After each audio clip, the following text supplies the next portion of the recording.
비가 쏟아지는 밤, 종로의 구석진 골목은 질척이는 어둠에 잠겨 있었다. 낡은 간판들이 꺼진 채 침묵하는 거리, 그 끝자락에 화양연화, 화양연, 외양연, 차파라는 이름의 작은 식당이 위태롭게 숨쉬고 있었다. 가게 안 텅 빈 테이블 사이로 형광등 불빛만이 희미하게 흐르고 있었다. 강설이, 그녀는 그 불빛 아래에서 묵묵히 행주로 녹그릇을 닦고 있었다. 그녀의 얼굴에는 깊은 피로가 서려 있었지만 그 움직임은 수십 년간 반복된 의식처럼 정제되어 있었다. 육수가 끓는 소리만이 가게 안의 유일한 소리였다. 거대한 무쇠 가마솥에서 뽀얀 김이 피어오르며 구수하고 깊은 냄새를 퍼뜨렸다. 그것은 이 낡은 공간을 지탱하는 유일한 기둥이자 서리의 유일한 무기였다. 하지만 그 무기는 곧 사라질 운명처럼 보였다. 이 구역 전체가 거대 식음료 복합 기업인 더 테이스트, 드 테이스트 그룹에 의해 재개발 구역으로 지정되었기 때문이다. 그때였다. 낡은 문이 거칠게 열리는 소리와 함께 찬바람이 들이닥쳤다. 서리의 미간이 미세하게 좁혀졌다. 손님일 리 없었다. 이 궂은 날씨에 이 잊혀진 가게를 찾아올 손님은 없었다. 검은 정장을 입은 남자 2명이 빗물을 털며 들어섰다. 그들의 번쩍이는 구두가 낡은 바닥을 더럽혔고 그들의 얼굴에는 이 구역을 휩쓰는 탐욕의 기운이 노골적으로 서려 있었다. 강설이 씨, 아직도 이러고 계십니까? 앞장선 남자가 비웃음 섞인 목소리로 말했다. 그는 더 테이스트 개발팀의 박 실장이었다. 그는 손에 든 서류철을 테이블 위에 경멸스럽게 던졌다. 이런다고 뭐가 달라집니까? 이 동네 이제 한 달 뒤면 싹 밀립니다. 우리가 제시한 보상금 마지막 기회입니다. 서리는 닦던 그릇을 조용히 내려놓았다. 그녀의 시선은 남자의 눈이 아닌 그가 던진 서류에 머물렀다. 여긴 내일도 한 달 뒤에도 문을 엽니다. 돌아가 주시죠. 그녀의 목소리는 낮고 차분했지만 그 안에는 쇠처럼 단단한 무언가가 있었다. 그녀는 고개를 들지 않았다. 그들의 오만한 얼굴을 마주할 가치조차 없다는 듯이 박 실장의 입가가 비틀렸다. 아직도 상황 파악이 안 되시나? 이 고집 대체 누굴 위한 겁니까? 이 텅 빈 가게? 아니면 저 곰팡내 나는 국물 솥단지? 우리가 여기 초고층 푸드타워를 올릴 겁니다. 당신 같은 구시대의 유물이 버틸 자리가 아니란 말입니다. 그가 손가락으로 가마솥을 가리키며 조롱했다. 돌아가. 서리가 다시 한번 말했다. 이번에는 고개를 들었다. 그녀의 눈은 피곤에 절어 있었지만 그 깊은 곳에는 차가운 불꽃이 일렁이고 있었다. 박 실장과 눈이 마주친 순간 그는 저도 모르게 한 걸음 물러설 뻔했다. 평범한 식당 주인 여자의 눈빛이 아니었다. 그것은 자신의 영역을 침범당한 맹수의 것이었다. 이봐, 강설이 씨, 좋게 말할 때. 박 실장이 목소리를 높이려던 순간 문이 다시 열렸다. 이번에는 좀 더 조용했지만 들어서는 이의 기운은 앞선 두 남자보다 훨씬 더 무거웠다. 값비싼 트렌치코트가 비에 젖어 있었지만 남자의 머리부터 발끝까지는 흐트러짐 없는 오만함으로 무장되어 있었다. 대한민국 최고의 미식평론가 오강민이었다. 그는 폭우를 피하려다 우연히 불 켜진 이 가게를 발견했을 뿐이었다. 그는 혐오스럽다는 듯이 젖은 코트 자락을 털며 가게 안을 훑어보았다. 이런 맙소사, 시간이 멈춘 건가? 그의 입에서 경멸이 섞인 탄식이 흘러나왔다. 그는 박 실장 일행을 마치 길거리에 오물 보듯 쳐다본 뒤 가장 구석진 테이블로가 앉았다. 박 실장은 오강민을 즉시 알아보았다. 이런 거물이 왜 여기에? 그는 상황이 꼬였음을 직감했다. 오 선생님, 여긴 어쩐 일로? 그는 당황하며 말을 걸었지만 오강민은 손을 휘저어 저지했다. 시끄럽소. 비를 피하러 들어왔을 뿐이니 볼일들마저 보시지. 이런 누추한 곳에서 시끄럽게 구는 건 당신들 취향인가? 그의 날카로운 말에 박 실장의 얼굴이 불그락푸르락했다. 그는 서류를 거칠게 움켜쥐었다. 강설희 씨, 오늘 내 제안 거절한 거 똑똑히 기억하겠습니다. 후회하게 될 겁니다. 그들은 오강민에게 억지로 고개를 숙인 뒤 욕설을 중얼거리며 밖으로 뛰쳐나갔다. 가게 안에는 다시 빗소리와 육수 끓는 소리, 그리고 오강민의 불쾌한 존재감만이 남았다. 오강민은 메뉴판이라고 할 것도 없는 벽에 붙은 종이 조각을 쳐다보았다. 곰탕. 단 하나? 이 시대에 곰탕 하나로 버티는 배짱이라. 재미있군. 그는 서리를 향해 손가락을 튕겼다. 여기 그 잘난 곰탕 하나 주쇼. 얼마나 대단한지 맛이나 봅시다. 내일 내 칼럼에 서울 뒷골목의 몰락이라는 제목으로 한 줄 써줄 테니. 서리는 아무 대답 없이 주방으로 들어갔다. 오강민의 조롱은 그녀에게 닿지 않는 듯했다. 잠시 후 그녀는 투박한 녹그릇에 담긴 뽀얀 국물에 곰탕 한 그릇을 들고 나왔다. 파 몇 조각과 수육 몇 점이 전부인 지극히 평범하고 단순한 모양새였다. 오강민은 코웃음을 쳤다. 이게 전부요? 장식도 없고 기교도 없고 이걸 돈 받고 파는 거요? 서리는 그릇을 테이블에 조용히 내려놓았다. 드세요. 오강민은 기가 차다는 듯이 숟가락을 들었다. 그는 이미 이 맛을 상상하고 있었다. 밍밍하거나 아니면 조미료에 절어 있거나 둘 중 하나일 터였다. 그는 국물 한 숟가락을 떠서 무심하게 입으로 가져갔다. 그리고 그 순간 오강민의 세계가 멈췄다. 이것은 곰탕이 아니었다. 이것은 기억이었다. 숟가락이 혀에 닿는 순간 화학 조미료의 자극적인 맛이 아닌 뼈와 살이 수십 시간 동안 정직하게 우러난 깊고도 청아한 맛이 그의 미래를 강타했다. 단순한 맛이 아니었다. 첫 맛은 부드럽게 감쌌고 중간 맛은 뼈의 골수가 녹아든 묵직함으로 채워졌으며 끝맛은 알 수 없는 맑은 향기로 비강을 타고 올라왔다. 오강민의 손이 떨리기 시작했다. 이 맛은 그가 수십 년 전 그의 스승이자 전설적인 대령 숙수였던 할머니의 곁에서 맛보았던 바로 그 맛이었다.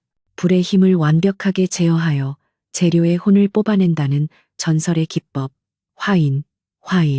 그것은 이미 맥이 끊겼다고, 이 시대에는 불가능하다고 그 자신이 단언했던 기술이었다. 그는 고개를 들어 서리를 바라보았다. 피곤에 지친 평범한 여자. 하지만 지금 이 순간 그녀는 오강민에게 평범하게 보이지 않았다.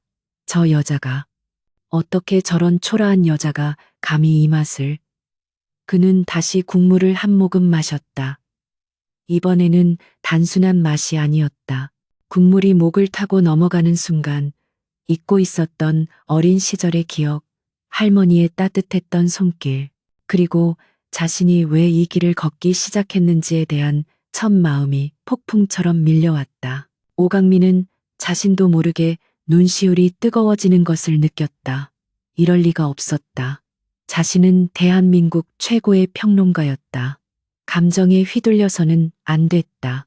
하지만 이 국물은 그의 이성을 마비시키고 있었다. 그는 숟가락을 내려놓고 떨리는 목소리로 물었다. 당신, 대체 정체가 뭐요? 서리는 여전히 묵묵히 다른 테이블을 닦고 있었다. 그녀는 벽에 걸린 낡은 시계를 흘끗 보았다. 8시 정각이었다. 누구한테서 이걸 배웠지? 말해. 이 화인 기법을 어디서 배웠냐고. 오강민이 자리에서 벌떡 일어나 소리쳤다. 그의 오만함은 사라지고 집착에 가까운 절박함만이 남아 있었다. 서리는 그를 돌아보았다. 그녀의 눈은 텅 빈 것처럼 고요했다. 손님, 영업 끝났습니다. 그녀의 목소리에는 어떤 감정도 실려 있지 않았다. 뭐, 지금 뭐라고? 오강민은 자신의 귀를 의심했다. 대한민국 최고의 미식가인 자신에게 감히 영업 끝났다는 말을 하다니. 서리는 입구문을 가리켰다. 저녁 8시까지입니다. 그릇은 두고 나가 주십시오. 그녀의 태도는 단호했다. 오강민은 분노와 혼란으로 얼굴이 일그러졌다. 당신, 내가 누군지 몰라? 나는 오강민이야. 내가 당신 가게를 하루아침에 나가세요. 서리가 그의 말을 잘랐다. 그녀의 목소리는 여전히 낮았지만 그 안에는 거스를 수 없는 힘이 담겨 있었다. 오강민은 몇 초간 그녀를 노려보았다. 하지만 그녀의 눈동자에서 그는 자신을 전혀 두려워하지 않는, 오히려 자신을 하찮게 여기는 듯한 기묘한 평온함을 읽었다. 그는 결국 패배한 듯 거칠게 코트를 움켜쥐고 문으로 향했다. 문이 닫히기 직전 그는 마지막으로 서리를 돌아보았다. 반드시 다시 오겠어. 당신 정체를 내가 밝혀내고 말 거야. 문이 닫히고 빗소리가 다시 가게 안을 채웠다. 오강민은 쏟아지는 비를 맞으며 망연자실하게 서 있었다. 혀끝에 남은 그 신비로운 국물의 잔향이 그의 모든 자존심을 무너뜨리고 있었다. 가게 안 서리는 닫힌 문에 등을 기댔다. 무표정했던 얼굴이 천천히 무너져 내렸다. 그녀는 깊은 한숨을 내쉬었다. 그녀의 어깨는 감당할 수 없는 비밀의 무게에 짓눌려 있었다. 가마솥에서는 여전히 뽀얀 김이 피어오르고 있었다. 그것은 단순한 음식이 아니었다. 그것은 그녀가 버려야 했고 또 지켜야만 했던 신의 요리 계승자라는 저주받은 운명이었다. 다음 날 대한민국 미식계가 뒤집혔다.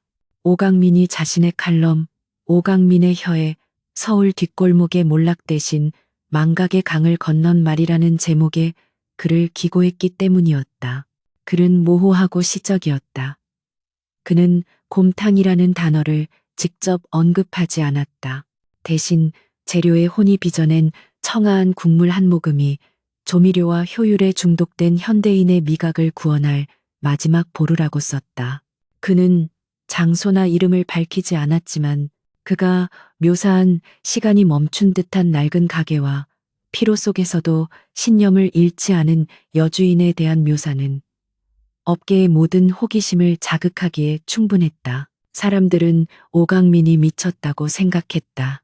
혹은 노망이 들었거나. 하지만 그가 대한민국 미식계에 갖는 영향력은 절대적이었다. 그가 던진 수수께끼 같은 글은 즉각적인 파문을 일으켰고 오강민의 곰탕집을 찾으려는 미식가들과 블로거들의 비밀스러운 탐색이 시작되었다. 하지만 이 파문이 가장 먼저 그리고 가장 차갑게 닿은 곳은 종로가 아니었다. 그것은 강남 테헤란로 더 테이스트 그룹의 본사 50층 거대한 통유리 너머 서울을 발 아래 두고 있는 회장실이었다. 백인철 회장. 더 테이스트의 젊은 총수이자 대한민국 외식 산업을 공업화시킨 장본인. 그는 단 1g의 오차도 허용하지 않는 중앙조리 시스템, 센트럴 키친을 신봉했다. 그에게 손맛은 비효율과 비위생의 다른 이름일 뿐이었다. 그는 방금 박 실장에게서 올라온 화양연화 관련 보고서와 오강민의 칼럼을 나란히 놓고 읽고 있었다. 그의 얼음장 같은 얼굴에는 어떤 표정도 떠오르지 않았다.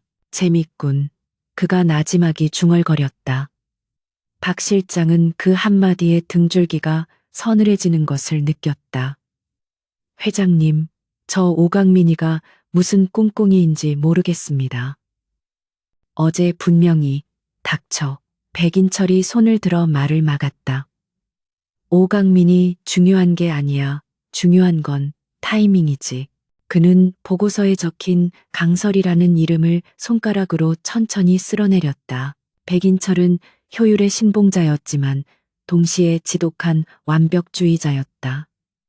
그는 자신의 푸드타워가 들어설 자리에 흠집 하나 나는 것을 용납할 수 없었다. 오강민의 칼럼은 그 흠집이었다. 그것은 단순한 버티기, 그 이상의 무언가가 그곳에 있음을 시사했다. 박 실장, 그 여자 아직도 버티고 있나? 예, 그렇습니다. 보상금은 쳐다보지도 않습니다. 백인철은 잠시 생각에 잠겼다. 불도저로 밀어버리는 것은 하수나 하는 짓이다. 그는 전문가가 전문가를 짓밟는 방식을 선호했다. 그는 인터폰을 눌렀다. 최 셰프, 지금 내 방으로. 몇 초 후 문이 열리고 강철처럼 단단하고 차가운 인상의 남자가 들어섰다. 그는 더 테이스트의 모든 레시피와 품질을 관장하는 총괄 셰프 최강준이었다. 그는 업계에서 철의 손 아연 한디라 불렸다. 최강준은 전통 한식을 기반으로 분자 요리를 접목해 스타가 된 인물이었지만 백인철의 밑으로 들어간 뒤로는 자신의 혀를 버리고 백인철의 효율 철학을 구현하는 기계가 되었다. 그는 수비드 머신과 감압 농축기 그리고 화학적 풍미 증폭제를 신뢰했다. 부르셨습니까, 회장님? 그의 목소리는 정확한 온도로 조리된 고기처럼 건조했다. 백인철은 오강민의 칼럼을 그에게 밀었다. 종로 뒷골목 화양연화라는 가게다. 오강민이 이곳을 띄우려 하고 있어. 재개발 구역의 마지막 알박기지. 최강준은 칼럼을 일독했다. 그의 입가에 얇은 비웃음이 걸렸다. 망각의 강리라. 오강민 씨도 낭만이 과하군요. 곰탕 따위로 신의 계승자를 논할 수 있다면 대한민국 모든 식당이 성지가 되었을 겁니다. 백인철이 고개를 끄덕였다. 바로 그거야. 최 셰프, 그 낭만이 얼마나 허황된 건지 당신이 직접 증명해줘. 당신의 철의 손으로 그 여자의 손맛이 얼마나 시대착오적인지 깨부숴 가서 확인해. 그 여자가 진짜 실력자인지 아니면 그저 고집불통 노파인지. 그는 최강준에게 검증을 빙자한 파괴를 명령했다.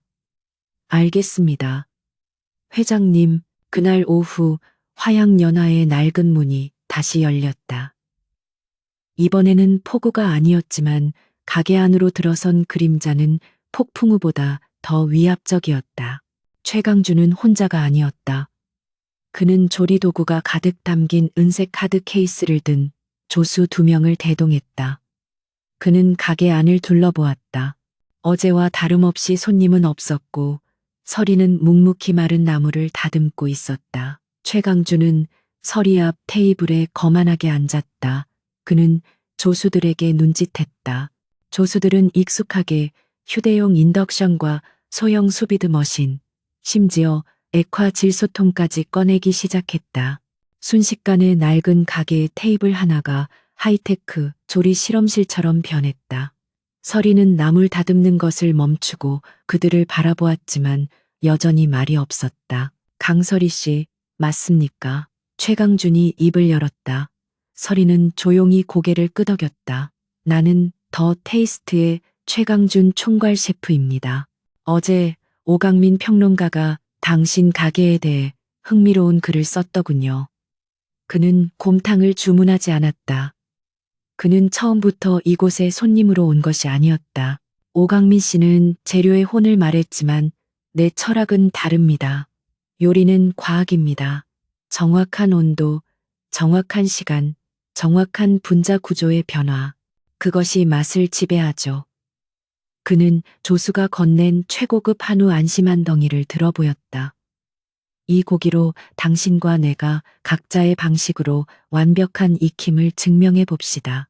물론 당신이 질 거라는데 내 손목을 걸 수 있습니다만 그것은 도전장이었다. 자신의 현대적이고 과학적인 요리법으로 그녀의 낡고 비효율적인 손맛을 공개적으로 처형하겠다는 선언이었다. 서리는 그의 눈을 잠시 바라보았다. 그 눈에는 요리에 대한 열정 대신 승부욕과 기술에 대한 맹신만이 가득했다. 서리는 천천히 일어섰다. 좋습니다. 최강준은 놀랐다. 그녀가 거절하거나 당황할 줄 알았지만 그녀는 너무나도 쉽게 받아들였다. 그는 비웃음을 감추지 않았다. 좋군요. 그럼 시작하죠. 그는 조수에게 명령했다. 안심 150g, 정확히 5cm 두께로 커팅. 54.5도에서 2시간 수비드, 그리고 900도 아이언 캐스트로 30초 시어링. 모든 것이 매뉴얼화된 명령이었다. 조수들이 분주하게 움직이는 동안 서리는 주방으로 들어가 자신도 안심 한 덩이를 들고 나왔다. 최강준이 가져온 것과 같은 부위였지만 마블링이 조금 덜했다. 그녀는 그를 따라 인덕션을 쓰지 않았다. 그녀는 가게 한쪽에 놓인 수십 년은 됨직한 낡은 무쇠펜을 집어들었다. 그리고 그녀는 펜을 불 위에 올리지 않고 가마솥에 숯을 꺼내 작은 화로를 만들었다. 최강준은 그녀의 행동을 경멸 어린 눈으로 지켜봤다. 숯불? 지금이 어느 시대인데 숯불로 스테이크를 굽겠다는 겁니까? 온도는 제어할 수 있습니까? 겉은 타고 속은 익지 않을 텐데요. 원시적인 방식입니다. 서리는 대답하지 않았다. 그녀는 숯불의 불길이 안정되기를 기다리며 고기에 조용히 소금과 후추를 뿌렸다. 그녀의 손길은 마치 아기를 다루듯 조심스러웠다. 2시간 같은 20분이 흘렀다. 최강준의 수비드 스테이크는 아직 멀었다. 그는 인내심을 잃기 시작했다. 내 요리는 이 시간이 걸립니다. 그때까지 기다리시죠. 서리가 고개를 저었다. 내 요리는 끝났습니다. 그녀는 불 조절만으로 완벽하게 구워진 스테이크를 도마 위에 올리고 레스팅을 시작했다. 최강준은 어이가 없었다. 20분이요? 고작 20분으로 이 두꺼운 안심을 익혔다고? 속은 분명히 그는 말을 잇지 못했다. 서리가 칼을 들고 스테이크를 썰자 단면이 드러났다.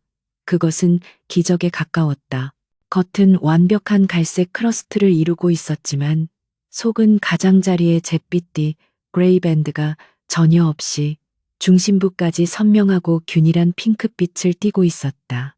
수비드로 몇 시간을 조리해야만 가능한 결과물이 단 20분 만에 숯불 위에서 완성된 것이다. 최강준의 눈이 흔들렸다. 이럴 리가 없어. 이건 트릭이야. 그는 자신의 눈을 의심하며 서리가 내민 고기 한 점을 입에 넣었다. 숯불의 향이 먼저 코를 감쌌고 이어서 겉면의 바삭함과 속살의 부드러움이 동시에 혀를 강타했다. 수비드 스테이크의 부드러움과는 차원이 달랐다. 그것은 부드러우면서도 탄력이 있었고 육즙은 가둬진 것이 아니라 살아 숨쉬는 것처럼 입안에서 터져 나왔다. 이것은 과학이 아니었다. 이것은 통제였다. 불에 대한 완벽한 통제, 재료에 대한 완벽한 이해. 최강준은 자신의 수비드 머신을 바라보았다. 저 기계가 만들어내는 54.5도의 균일함은 지금 그녀가 손끝의 감각만으로 이뤄낸 이 살아있는 맛다. 앞에서 초라하기 짝이 없었다. 그는 자신의 패배를 직감했다. 당신, 대체 뭐지? 그가 일장에서 오강민이 했던 것과 똑같은 질문을 던졌다. 그의 목소리는 분노가 아닌 요리사로서의 근본적인 공포에 떨고 있었다. 서리는 땀을 닦으며 화로를 정리했다. 당신의 요리는 아직 멀었습니까? 그녀의 질문은 조롱이 아니었다. 순수한 질문이었다. 최강준은 자신의 조수들에게 거칠게 소리쳤다. 치워, 전부 치워. 그는 자신의 하이테크 장비들을 마치 쓰레기처럼 가방에 쓸어 담았다. 그의 철의 손은 이 이름 모를 여자 앞에서 산산조각 났다. 그는 백인철에게 무엇이라고 보고해야 할지 몰랐다. 그는 문을 박차고 나가기 전 마지막으로 서리를 돌아보았다. 이걸로 끝났다고 생각하지 마. 백 회장님은 당신 같은 사람을 그냥 두지 않아. 최강준은 도망치듯 가게를 빠져나왔다. 텅 빈 가게에 남은 서리는 그가 남기고 간 최고급 한우 안심을 물끄러미 바라보았다. 그리고는 그것을 집어들어 가마솥의 육수에 조용히 넣었다. 그녀에게 그것은 대결의 전리품이 아니라 그저 오늘 저녁 육수를 더 깊게 만들어줄 또 하나의 재료일 뿐이었다. 최강준의 처참한 패배는 백인철을 분노하게 만든 것이 아니라 오히려 그의 얼음장 같은 호기심을 지독하게 자극했다. 백인철은 결과를 중시하는 사람이었다. 그리고 최강준이 가져온 결과는 실패였다. 하지만 그 실패의 내용은 너무나도 비현실적이어서 백인철의 사업가적 본능을 건드렸다. 철의 손이라 불리던 자신의 최고 기술자가 원시적인 숯불 앞에서 무너졌다. 이것은 단순한 실력 차이가 아니었다. 그것은 이해할 수 없는 변수였다. 백인철은 자신의 사무실에서 강설이라는 이름 석자가 적힌 파일을 다시 열었다. 이전까지는 단순히 재개발을 방해하는 알박기 상인에 불과했지만 이제 그녀는 더 테이스트의 핵심 기술력을 무력화시킨 위험 요소로 격상되었다. 그는 자신의 정보팀을 총동원했다. 강설이 34세, 부모는 20년 전 화재 사고로 사망. 그 이후로 종로의 낡은 식당 화양연화를 물려받아 운영 중. 가족, 친구, 교우 관계, 없음. 완벽하게 고립되어 있음. 정보팀의 보고는 깨끗했다. 너무 깨끗해서 오히려 의심스러웠다. 20년 전 화재 사고. 백인철은 그 부분에 밑줄을 그었다. 자세히 알아봐. 단순 사고였는지 아니면 다른 무언가가 있었는지. 그는 최강준이 묘사했던 불에 대한 완벽한 통제라는 말을 떠올렸다. 기묘한 우연의 일치였다. 한편 화양연화의 일상은 깨진 듯 보였다. 오강민의 모호한 칼럼과 최강준의 방문 이후 가게 앞을 서성이는 사람들이 늘어났다. 호기심에 찬 블로거들, 오강민의 수수께끼를 풀려는 미식가들, 심지어 경쟁업체의 첩자들까지. 하지만 설이는 그들의 시선에 아랑곳하지 않았다. 그녀는 매일 새벽 4시면 어김없이 일어나 육수불을 지폈고 정확히 8시면 문을 닫았다. 그러나 그녀의 내면은 결코 평온하지 않았다. 최강준과의 대결은 그녀가 필사적으로 묻어두려 했던 과거의 망령을 수면 위로 끌어올렸다. 그날 밤 그녀는 가게 문을 닫고 낡은 마루 밑 숨겨진 공간에서 작은 나무 상자 하나를 꺼냈다. 상자 안에는 빛바랜 족자 하나와 은으로 만든 작은 침통이 들어있었다. 족자에는 신보, 샘푸라는 두 글자가 적혀 있었다. 신의 레시피. 설이는 신이, 샌이, 가문의 마지막 계승자였다. 그러나 그녀의 가문은 병을 고치는 의원이 아니라 음식으로 사람의 마음과 기운을 다스리는 시기 가문이었다. 그들은 불의 힘을 빌려 재료의 본질을 끌어내고 그 안에 기를 불어넣어 먹는 이의 잃어버린 기억을 되살리거나 마음의 상처를 치유하는 능력을 지녔다. 오강민이 맛보았던 화인 기법은 그들의 가장 기초적인 기술에 불과했다. 그녀는 20년 전 그 끔찍했던 밤을 떠올렸다. 그녀의 아버지는 당대 최고의 시기였다. 그의 능력에 대한 소문이 퍼지자 권력과 부를 가진 자들이 그를 찾아왔다. 그들은 치유가 아닌 더 많은 것을 원했다. 정적의 기억을 지우는 음식, 사람을 조종하는 음식, 심지어 죽은 자를 되살리는 음식을 요구했다. 아버지는 그들의 요구를 거절했다. 이 힘은 살리는 데 써야지 탐욕을 채우는 데 쓰는 것이 아니다. 그 대가는 참혹했다. 거절당한 자들의 복수는 불길의 모습으로 찾아왔다. 화재로 위장된 방화. 부모님은 불길 속에서 그녀를 마루 밑 비밀 공간으로 밀어넣으며 마지막 유언을 남겼다. 설이야, 절대 이 힘을 드러내지 마라. 평범하게 살아라. 이것은 축복이 아니라 저주다. 그녀는 마루 밑에서 부모님이 타들어가는 소리를 들으며 밤을 지새웠다. 그날 이후 강설이는 신의 계승자가 아닌 평범한 곰탕집 주인으로 자신을 봉인했다. 그녀는 가문의 비기를 사용하지 않았다. 그저 기본기만으로 아버지 어깨 너머로 배운 정직한 방식으로만 육수를 끓였다. 그것만이 그녀가 부모님의 유언을 지키며 동시에 가문의 명맥을 간신히 이어가는 유일한 타협점이었다. 하지만 오강민과 최강준이 그 봉인을 건드린 것이다. 그녀는 족자를 쥔 손에 힘을 주었다. 손톱이 하얗게 질릴 정도였다. 같은 시각 백인철은 정보팀으로부터 새로운 보고를 받았다. 20년 전 화재 사고. 방화범은 잡히지 않았지만 당시 사건의 유력한 배우로 거론되었던 인물이 있었다. 아이러니하게도 그는 더 테이스트의 창업주이자 백인철 자신의 아버지인 백선기 회장이었다. 백인철은 자신의 아버지를 경멸했다. 그는 낡은 전통과 손맛에 집착했던 구시대의 인물이었다. 아버지가 왜? 백인철은 혼란스러웠다. 보고서는 계속되었다. 백선기 회장은 젊은 시절 종로의 한 식당에서 허드레시를 하며 요리를 배웠다고 알려져 있습니다. 그 식당의 이름이 화양연화입니다.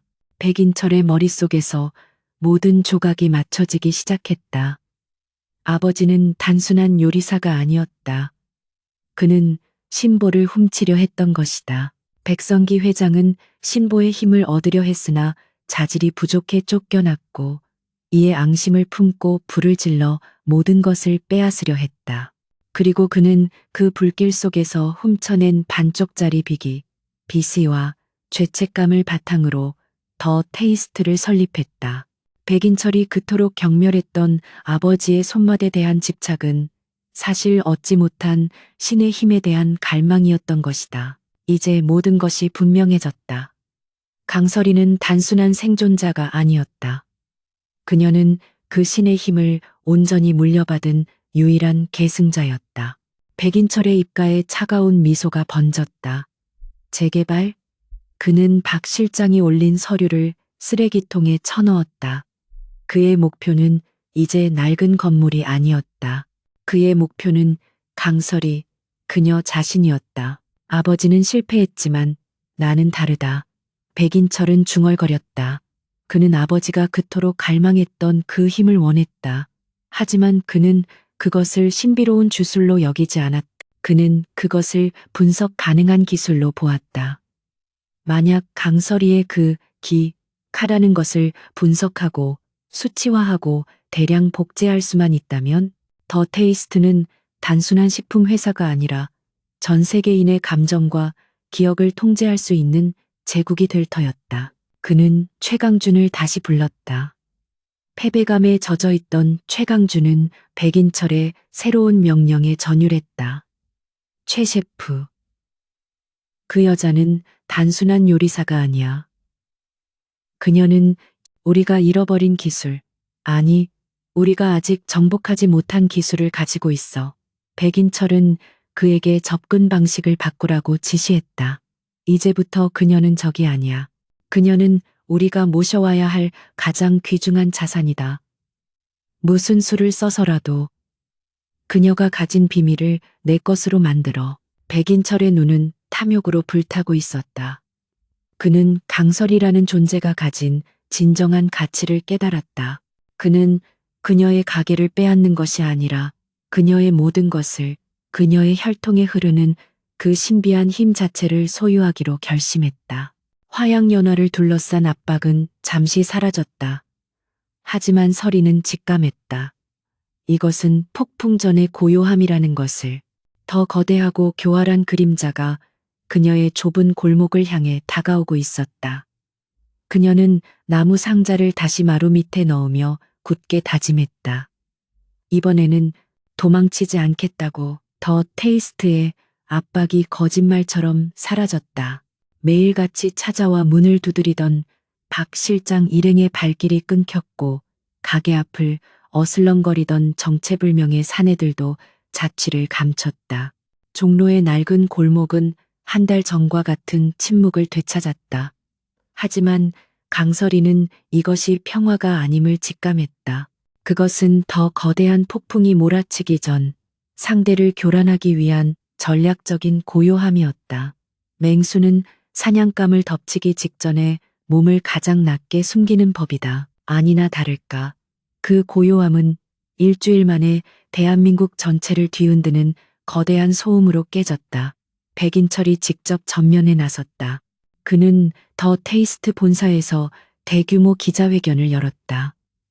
그의 등장은 언제나처럼 차갑고 빈틈없었지만 그가 발표한 내용은 놀라울 정도로 따뜻하고 감성적이었다.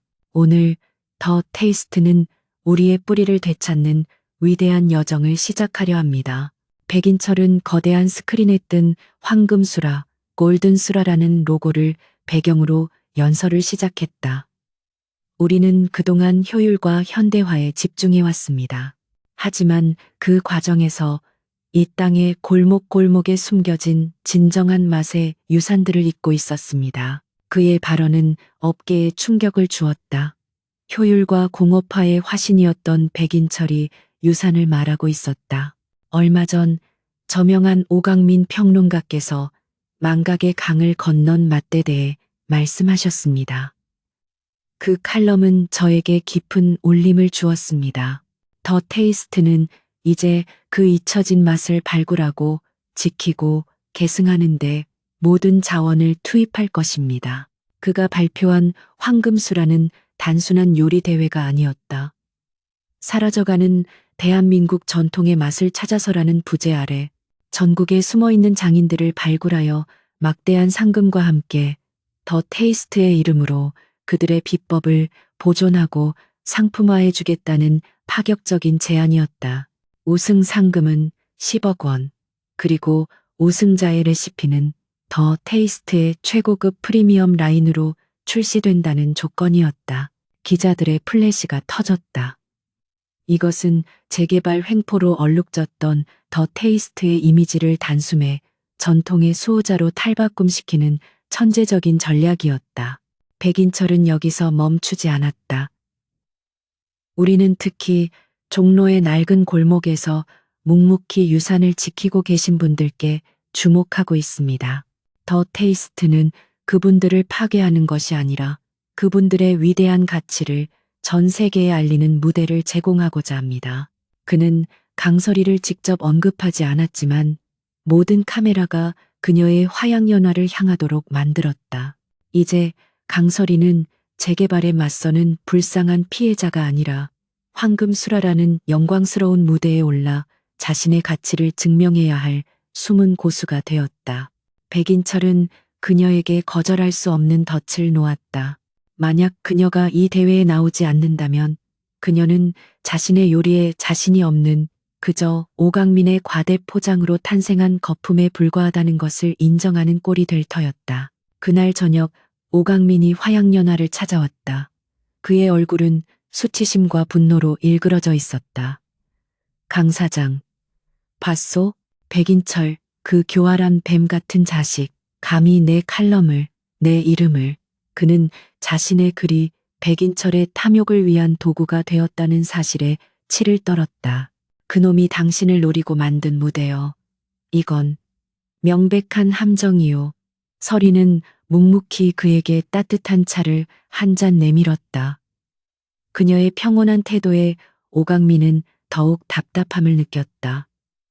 왜 당신은 화가 나지 않는 거요? 저놈들은 당신의 모든 것을 빼앗으려 하고 있어.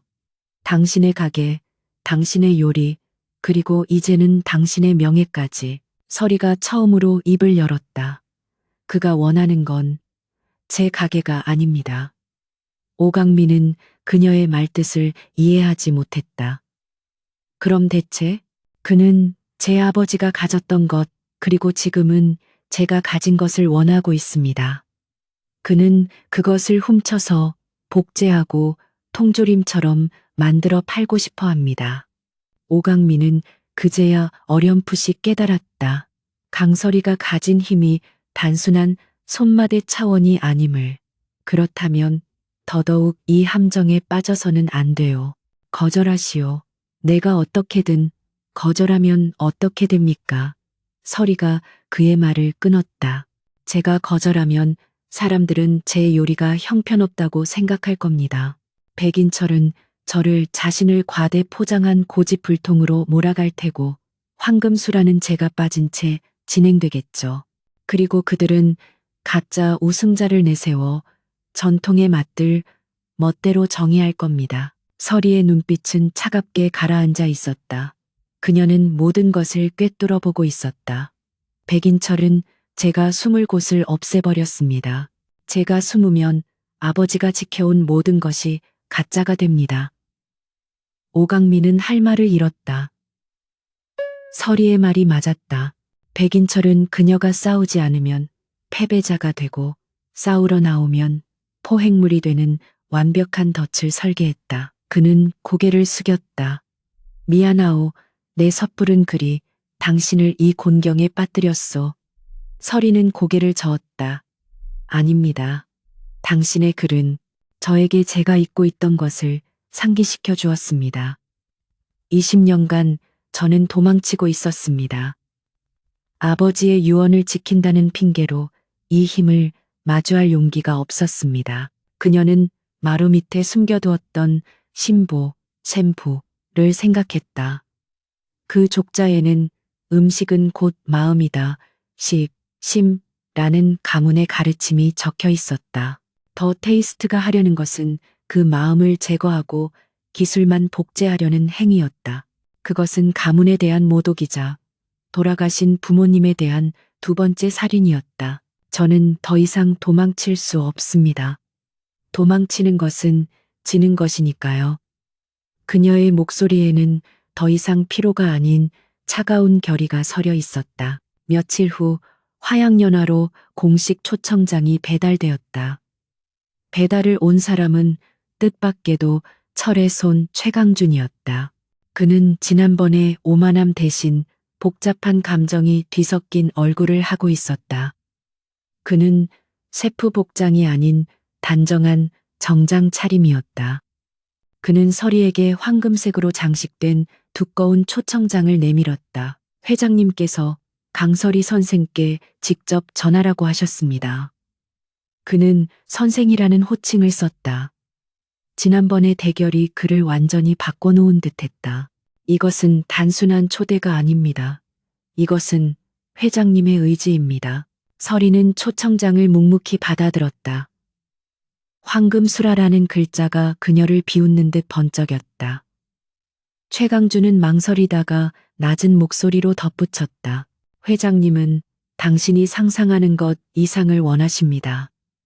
그는 당신의 요리를 원하는 게 아니라 당신의 능력을 분석하고 싶어 하십니다. 부디 조심하십시오. 그것은 경고이자 패배한 요리사로서의 마지막 자존심 혹은 존경심의 표현이었다. 서리는 고개를 들어 최강준을 바라보았다. 그분께 전해주시겠습니까? 무엇을 말입니까? 참가하겠습니다. 최강준의 눈이 커졌다. 그는 그녀가 거부할 것이라 혹은 최소한 망설일 것이라 생각했다. 하지만 그녀의 대답은 즉각적이고 단호했다. 그리고 당신의 회장님이 원하는 것이 제 능력이라면 그것을 얻기 위해서는 그만한 대가를 치러야 할 것이라고도 전해주십시오. 그녀의 눈빛은 더 이상 숨어 지내던 식당 주인의 것이 아니었다.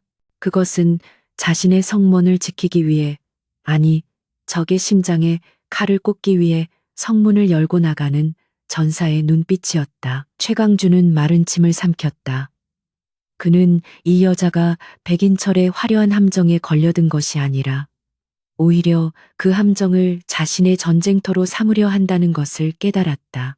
그는 말없이 고개를 숙여 예를 표하고 물러났다. 서리는 황금수라 초청장을 가마솥에 활활 타오르는 불길 앞에 비춰보았다.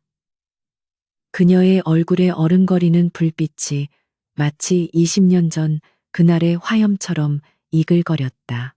아버지, 어머니, 이번에는 숨지 않겠어요.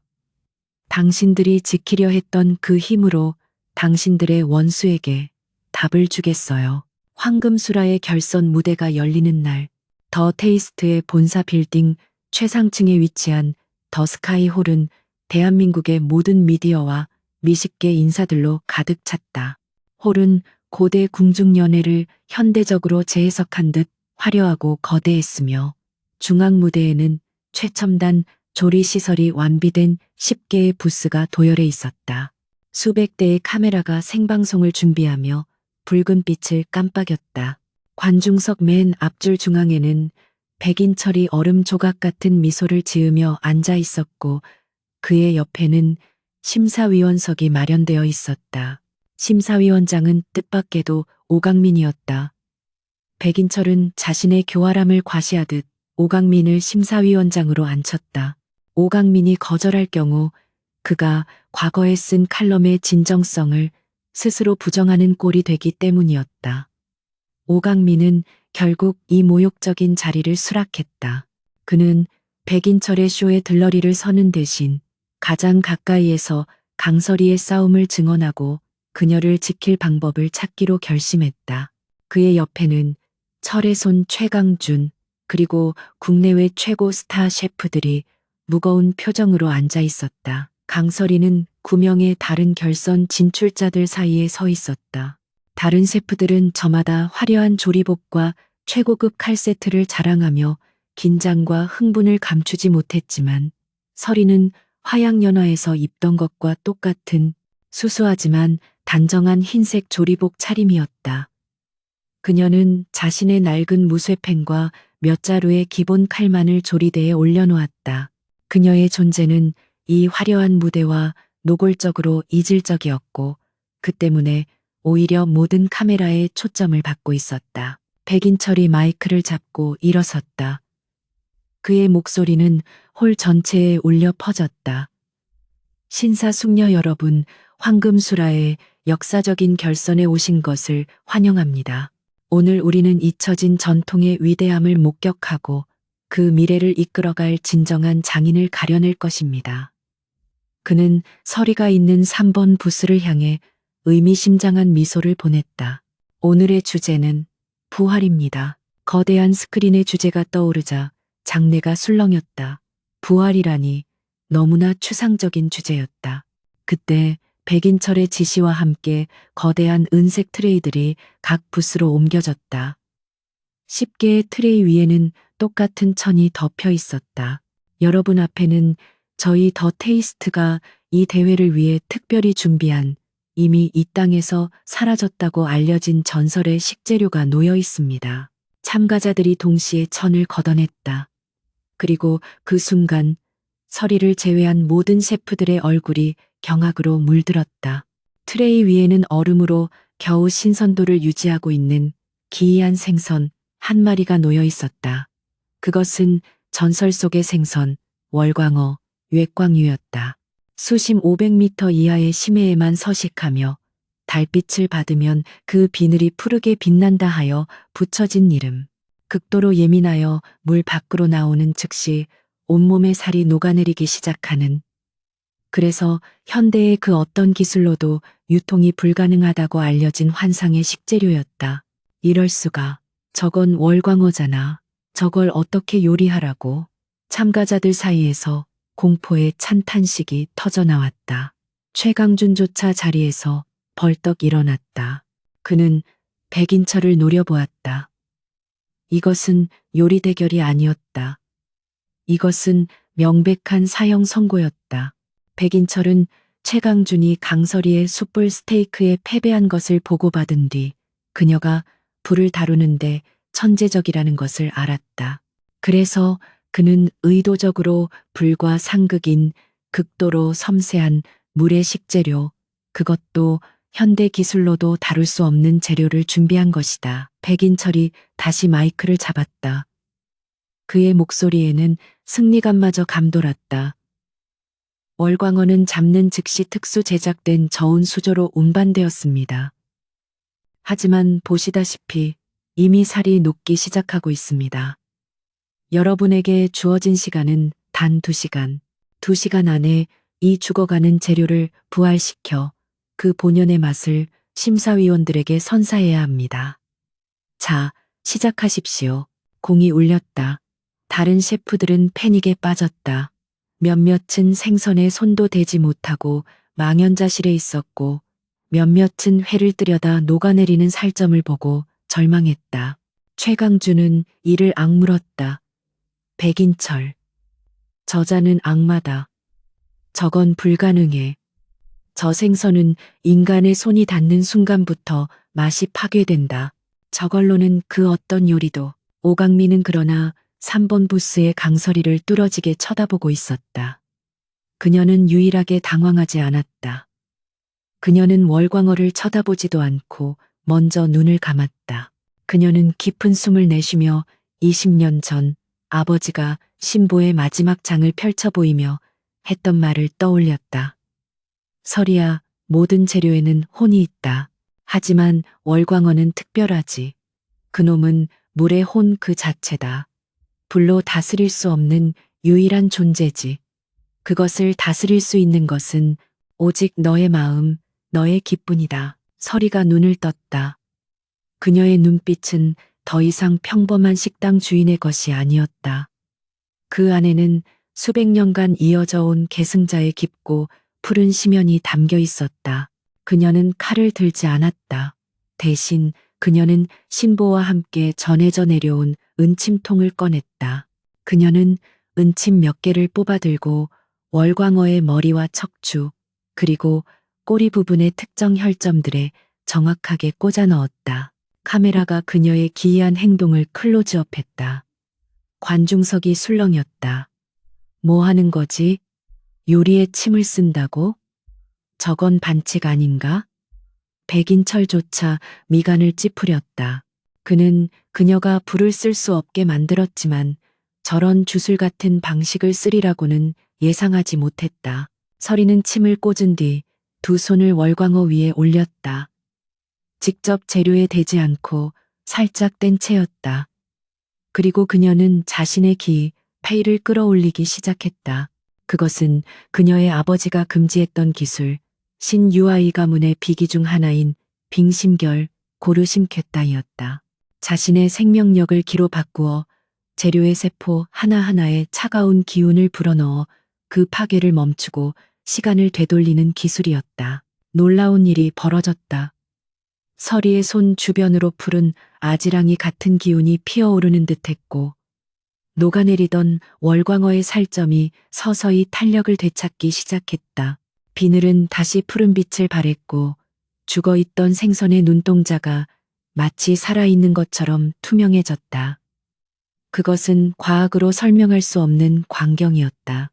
최강주는 자신의 눈을 비볐다. 저건 말도 안 돼.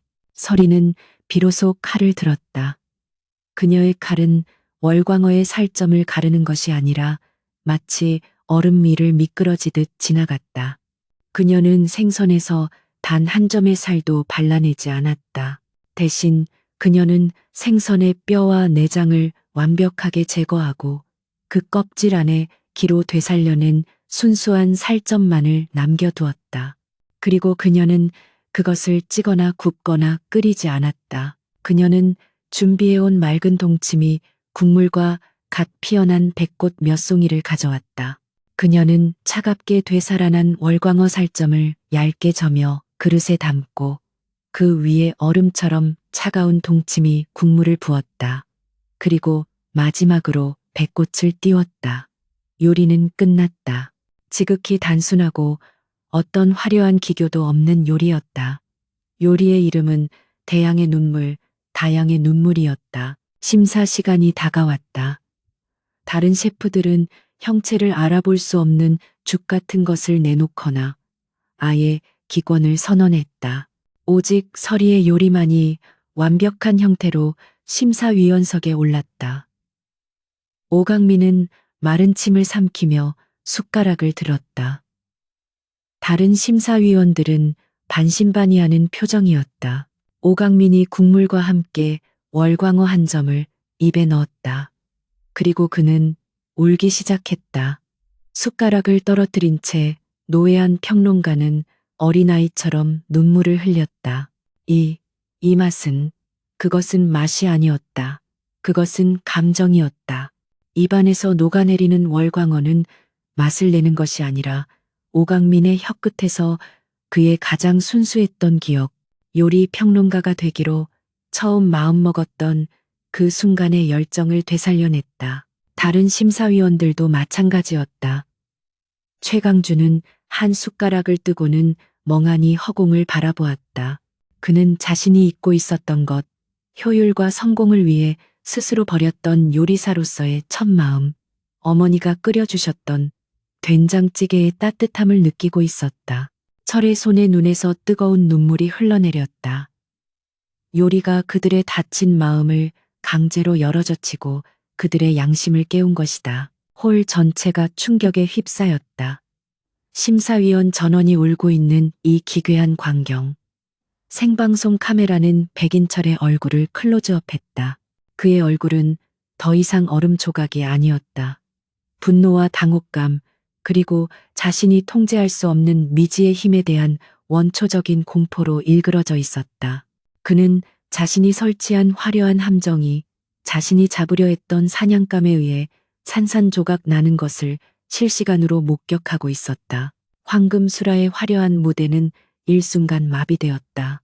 생방송 카메라 수백 대가 지켜보는 가운데 대한민국 미식계의 정점에 있는 심사위원 전원이 눈물을 흘리는 전대미문의 사태가 벌어졌다. 그것은 슬픔의 눈물이라기보다 잊고 있던 순수함과 양심을 강제로 마주하게 된 자의 통렬한 참회에 가까웠다. 대양의 눈물이라는 이름의 그 요리는 맛이 아닌 기억을, 기술이 아닌 마음을 심판하고 있었다. 관중석 맨 앞줄, 백인철의 얼굴은 핏기가 가신 종잇장처럼 하얗게 질려 있었다. 통제. 그것은 그의 신념이자 무기였다. 하지만 지금 이 순간 그의 완벽한 통제 시스템이 저 낡은 식당 여주인 하나에 의해 뿌리부터 무너져 내리고 있었다. 그의 심사위원들, 그가 돈과 명예로 묶어두었던 개들이 감히 그의 무대 위에서 적에게 감화되어 눈물을 쏟고 있었다. 이건 사기다. 마침내 백인철이 얼음장 같은 침묵을 깨고 포효했다. 그는 이성을 잃은 맹수처럼 무대 위로 뛰어 올라가 사회자의 마이크를 빼앗았다. 그의 일그러진 얼굴이 홀의 모든 대형 스크린을 가득 채웠다. 이건 요리가 아니야. 저 여자가 저 은침에 마약을 탔거나 알 수 없는 환각제를 사용한 거다. 이건 주술이고 속임수다. 그의 외침은 선언이라기보다 절규에 가까웠다. 그는 보안 요원들을 향해 손가락질했다. 당장 저 여자를 체포해. 보안팀, 뭐 하고 있나? 황금수라의 신성한 명예를 더럽힌 저 사기꾼을 당장 끌어내. 검은 정장을 입은 건장한 보안 요원들이 즉각 무대 위로 난입 3번 조리 부스의 강서리를 향해 돌진했다. 홀은 아수라장이 되었다. 멈추시오, 백 회장. 오강민이 눈물 젖은 얼굴로 자리에서 벌떡 일어섰다. 그가 자신의 심사위원석 마이크에 대고 소리쳤다. 이건 사기가 아니오.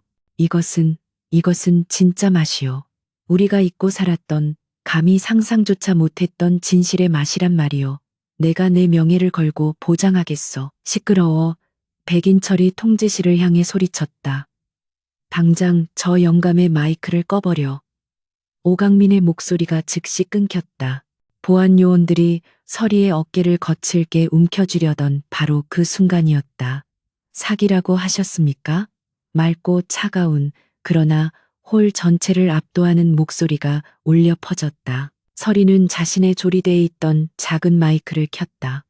그녀는 자신을 잡으러 온 보안 요원들을 조금도 두려워하지 않았다. 그녀의 시선은 오직 한 사람, 무대 중앙에서 광기에 휩싸인 백인철에게 고정되어 있었다. 당신이야말로 이 맛을 누구보다 잘 알고 있겠죠. 백인철 회장. 홀의 소란이 순간적으로 멈췄다. 백인철의 눈동자가 공포로 격렬하게 흔들렸다. 무슨 20년 전 당신의 아버지가 마지막으로 만들었던 요리니까. 서리의 목소리는 얼음처럼 날카로웠고 모든 단어는 비수가 되어 백인철의 심장에 밝혔다. 홀이 다시 한번 술렁였다. 서리는 보안 요원들의 손길을 차갑게 뿌리치고 한 걸음 앞으로 나섰다. 모든 카메라가 그녀의 입술에 집중했다. 이 요리의 이름은 대양의 눈물입니다. 당신의 아버지 고 백성기 회장께서 젊은 시절 저희 화양연화에서 요리를 배우셨습니다. 믿을 수 없는 폭로였다. 더 테이스트의 창업주가 저 뒷골목 식당의 제자였다니. 그는 제 아버지의 제자였습니다. 하지만 그는 재능이 아닌 탐욕을 가졌고 가문의 비기 신부, 셴부를 훔치려다 쫓겨났습니다. 그는 자신의 탐욕 때문에 불을 질렀고 제 부모님을 죽게 만들었습니다. 백인철은 귀를 막으려는 듯 뒷걸음질 쳤다. 거짓말. 거짓말이야. 저 여자가 미쳤어. 당신은 더 테이스트를 물려받은 게 아닙니다. 서리가 다시 한번 그의 거짓을 베어냈다. 당신은 그것을 훔쳤습니다. 당신의 아버지가 그토록 갈망했던 힘을 얻지 못하자 당신은 아버지를 독살했습니다. 이 폭로는 너무나도 끔찍해서 호란의 모든 사람들이 숨을 죽였다. 닥쳐. 저 미친 여자의 입을 당장 막아. 백인철이 이성을 완전히 잃고 소리쳤다. 보안 요원들이 다시 그녀를 덮치려 했다. 하지만 그들보다 더 빠른 목소리가 있었다. 사실입니다. 모든 시선이 심사위원석으로 향했다. 철의 손 최강준이 자리에서 일어섰다. 그의 얼굴은 눈물과 땀 그리고 끔찍한 죄책감으로 범벅이 되어 있었다. 백인철의 심장이 멎는 듯했다. 최강준. 그의 가장 충실한 게 그가 감히 최 셰프. 자네 지금. 그것은 사실입니다. 회장님. 최강준의 목소리는 마이크를 타고 전국에 퍼져나갔다. 저는 그 모든 것의 증인입니다. 최강준은 떨리는 손으로 마이크를 붙잡았다. 저는 20년 전 백성기 회장님 밑에서 요리를 배운 견습생이었습니다. 백성기 회장님은 돌아가시기 몇 달 전부터 알 수 없는 병으로 시름시름 앓으셨습니다. 그는 백인철을 정면으로 바라보았다. 당시 백인철 전무는 아버지가 병으로 쓰러지신 것이 아니라 자신이 중국에서 구해온 특별한 약재 때문이라는 것을 알고 있었습니다. 그 약재는 사실 만성독이었습니다. 홀은 경악을 넘어선 침묵에 빠졌다. 백인철 전무는 아버지의 손맛을 경멸했지만 그 힘의 근원인 신보를 원했습니다. 그는 아버지를 천천히 독살하고 그가 죽자 모든 자료를 불태우며 화양연화에 뒤집어 씌웠습니다. 저는 그 모든 것을 알았지만 침묵했습니다. 최강준의 목소리가 절규처럼 변했다. 그는 제가 침묵하는 대가로 이 자리 철의 손이라는 명예를 주었습니다. 저는 제 양심을 팔고 괴물이 되었습니다. 그는 강설이를 향해 고개를 숙였다. 하지만 오늘 강 선생의 요리를 맛보았습니다. 그것은 백선기 회장님께서 제게 마지막으로 가르쳐 주신 그 마음의 맛이었습니다. 제가 죽였습니다. 모든 것이 무너졌다. 황금수라라는 화려한 무대는 한 가문의 비극과 아들의 존속 살해, 그리고 대한민국 최고 기업의 추악한 탄생 비화를 폭로하는 세기의 재판정이 되었다. 백인철은 멍하니 최강준을 바라보다가 이내 실성한 사람처럼 웃기 시작했다. 하하, 다 끝났어, 다. 그는 출구를 향해 비틀거리며 도망치려 했다. 하지만 이미 홀 입구에는 이 충격적인 생방송을 보고 긴급 출동한 경찰들이 들이닥치고 있었다.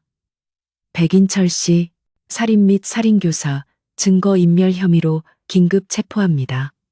경찰들이 무대 위로 뛰어 올라와 백인철의 팔에 수갑을 채웠다. 이거 놔, 날 놓으라고. 내가 누군지 알아? 내가 더 테이스트의 회장이야. 백인철의 절규가 홀을 가득 메웠다. 수백 대의 카메라 플래시가 광기에 어린 그의 얼굴과 그 모든 것을 묵묵히 지켜보고 서 있는 강설이의 얼굴을 번갈아 비췄다. 그녀는 이겼다. 하지만 그녀의 얼굴에는 승리의 기쁨이 없었다. 오직 20년간 묵혀두었던 진실을 토해낸 자의 깊은 피로와 슬픔만이 무겁게 가라앉아 있었다. 황금수라의 충격적인 생방송은 단순한 기업 총수의 몰락으로 끝나지 않았다. 그것은 대한민국 사회 전체에 거대한 질문을 던졌다. 우리가 그동안 숭배했던 효율과 성장이라는 신화가 얼마나 추악한 기반 위에 서 있었는가. 더 테이스트 그룹의 주가는 연일 폭락했고 백인철이 구축했던 거대한 공장식 맛의 제국은 신뢰를 잃고 뿌리부터 흔들렸다. 모든 언론과 대중의 시선은 이제 종로의 낡은 골목 화양연화로 향했다. 그곳은 더 이상 재개발 구역에 잊혀진 식당이 아니었다. 진실이 폭로된 성소, 생소이자 잃어버린 가치를 되찾은 상징적인 공간이 되었다. 사람들은 곰탕을 먹기 위해서가 아니라 20년간 묵묵히 그 자리를 지켜온 강설이라는 존재를 확인하기 위해 골목 입구까지 밀려들었다. 더 테이스트의 이사회는 절박했다. 그들은 백인철의 범죄에 직접 가담하지는 않았지만 그의 그늘 아래에서 혜택을 누려온 공범자나 다름없었다. 회사를 살리기 위한 유일한 방법은 대중의 용서를 구하는 것, 그리고 그 용서를 이끌어낼 수 있는 유일한 인물은 바로 강설이었다. 그들은 회사의 운명을 걸고 긴급 이사회를 소집해 만장일치로 결의했다. 며칠 후 검은색 세단 몇 대가 조용히 화양연화 골목 입구에 섰다. 더 테이스트의 전문 경영인들로 구성된 이사진이 직접 서리를 찾아온 것이다. 그들은 낡은 식당 안 오강민이 앉았던 그 자리에 어색하게 앉아 있었다. 그들의 값비싼 정장은 가마솥에서 피어오르는 습기에 금세 축축해지는 듯했다. 강설이 선생님. 대표이사가 조심스럽게 입을 열었다. 저희가 백인철 회장의 죄를 대신하여 사죄드립니다. 그리고 감히 부탁을 드리고자 왔습니다. 그는 서리 앞에 더 테이스트의 모든 주식 양도 증서와 차기 회장 추대 결의안을 내려놓았다. 회사를 맡아주십시오. 그것은 파격적인 제안이었다. 백선기 회장님께서 본래 훔치려 했던 그 유산 화양연화의 정신을 되찾아 주십시오. 선생님만이 이 무너진 제국을 진짜로 다시 세울 수 있습니다. 부와 명예, 원하시는 모든 것을 드리겠습니다. 그들의 눈에는 절박함과 함께 여전히 그녀의 능력을 이용하려는 계산이 깔려 있었다. 서리는 그들의 얼굴과 서류를 묵묵히 바라보았다. 그녀의 시선은 흔들림이 없었다. 그녀는 천천히 고개를 저었다. 저는 요리사입니다. 경영인이 아닙니다. 대표이사가 다급하게 말을 이었다. 경영은 저희가 하겠습니다. 선생님은 그저 가마솥은 하나입니다. 서리가 그의 말을 잘랐다. 이곳의 불은 제 눈이 미치는 곳까지만 따뜻할 수 있습니다. 당신들이 원하는 것은 화양연화의 정신이 아닙니다. 내 이름을 걸고 팔 수 있는 또 다른 상품일 뿐입니다. 그녀는 서류를 정중하게 밀어냈다. 돌아가십시오. 더 테이스트는 제 아버지가 남긴 유산이 아닙니다. 당신들 스스로가 백인철이 남긴 도를 정화하십시오. 이 사진은 망연자실했다. 대한민국 최고 기업의 오너가 될 기회를 그녀는 마치 곰탕 한 그릇을 거절하듯 단호하게 거절했다. 그들은 깨달았다. 이 여자가 가진 힘은 결코 돈으로 살 수 없다는 것을.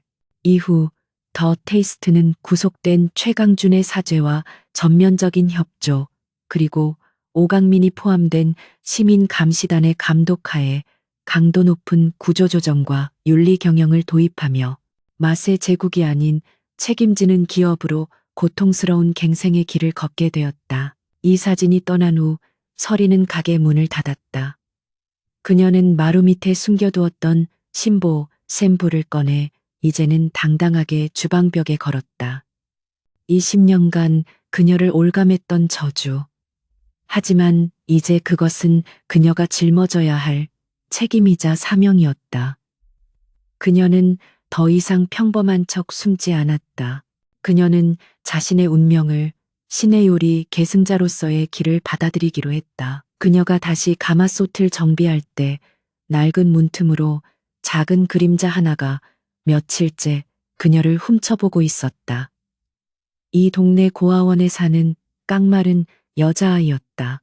아이는 황금수라 방송 이후 서리를 자신만의 영웅으로 삼고 있었다. 서리는 아이를 모른 척했다. 아이는 며칠을 망설이다 용기를 내어 가게 안으로 들어왔다. 저도 요리 가르쳐 주세요. 서리는 아이를 물끄러미 바라보았다. 아이의 눈에는 황금수라의 화려함에 대한 동경이 아닌 굶주림과 함께 묘한 진심이 담겨 있었다. 서리는 아무 말 없이 행주 하나를 던져주었다. 저기 쌓인 그릇부터 닦아. 아이는 실망했다. 불을 다루는 법이나 은침 쓰는 법을 배울 줄 알았는데 고작 그릇 닦기라니. 요리는 기술이 아니다. 서리가 아이의 마음을 읽은 듯 나지막이 말했다. 그녀는 자신의 낡은 녹그릇을 아이에게 내밀었다. 이 그릇에 담긴 손님의 마음을 먼저 읽어야 한다. 그릇을 닦는 것은 그 마음을 맞이할 준비를 하는 것이다. 그것이 신보의 첫 장이다. 아이는 어리둥절했지만 이내 고사리 손으로 녹그릇을 닦기 시작했다. 서리의 얼굴에 20년 만에 처음으로 희미한 미소가 떠올랐다. 시간이 흘러 골목을 향한 대중의 광기 어린 관심도 서서히 잦아들었다. 화양연화는 다시 예전의 평온을 되찾았다. 하지만 이제 그곳은 텅 비어 있지 않았다. 가게 안에는 서리가 끓여주는 따뜻한 곰탕 한 그릇이 절실한 사람들, 삶에 지친 이들의 발길이 조용히 이어졌다. 그날 저녁 문이 닫힐 무렵 낡은 문이 열리며 딸랑 풍경 소리가 났다. 오강민이었다. 그는 예전에 오만했던 평론가가 아니었다. 값비싼 트렌치코트 대신 수수한 재킷 차림에 그는 마치 순례자처럼 조심스럽게 들어왔다. 그는 아무 말 없이 일장에서 앉았던 그 구석 자리에 앉았다. 그는 주문하지 않았다. 그저 묵묵히 가마솥을 바라보며 기다렸다. 서리도 아무 말 없이 녹그릇에 뽀얀 곰탕 한 그릇을 담아 내주었다. 파 몇 조각과 수육 몇 점, 황금수라의 기적 같은 요리가 아닌 화양연화의 평범한 곰탕이었다. 오강민은 숟가락을 들어 국물을 한 모금 천천히 입에 넣었다. 이 맛, 일장에서 그를 충격에 빠뜨렸던 그 맛과 똑같았다.